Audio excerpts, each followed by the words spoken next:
बिस्मिल्लाहिर्रहमानिर्रहीम अस्सलाम वालेकुम। मोहतरम नाजरीन, इस दौरे जदीद के अंदर कारोबार करने वाले अफराद की इस सीसीटीवी कैमरा ने बहुत मदद की है। मोहतरम नाजरीन, ये कैमरा डाकुओं चोरों को पकड़ने के अलावा ये ऐसी वीडियोस दिखा देता है कि जिन्हें देखकर एक गैरतमंद इंसान शर्म से डूब मरता है और ये सोचने समझने पर मजबूर हो जाता है कि इस दुनिया के अंदर, इन मुसलमान मुल्कों के अंदर क्या ऐसे भी घटिया और गलीज लोग अभी भी पाए जाते हैं। आज की जेर नजर वीडियो के अंदर ऐसे ही एक गैरतमंद इंसान को धचका देने वाली वीडियो है।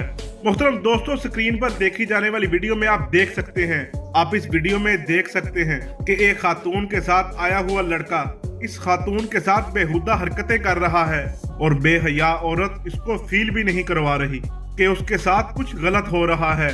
मोहतरम नाज़रीन, शर्म का मुकाम है ऐसी खवातीन और मर्दों के लिए।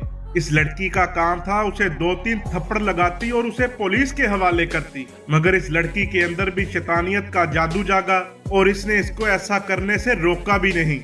इस बात से अंदाजा लगाया जा सकता है कि हमारे मुआशरे के अंदर कितने ज्यादा गलीज लोग पाए जाते हैं। और ये एक वीडियो नहीं बल्कि इस जैसी 1000 वीडियोस आपको सोशल मीडिया पर मिल जाएंगी। नाज़रीन, वीडियो पसंद आने की सूरत में वीडियो को लाइक एंड शेयर जरूर कीजिएगा। मिलते हैं किसी अगली वीडियो में, तब तक के लिए अल्लाह हाफिज।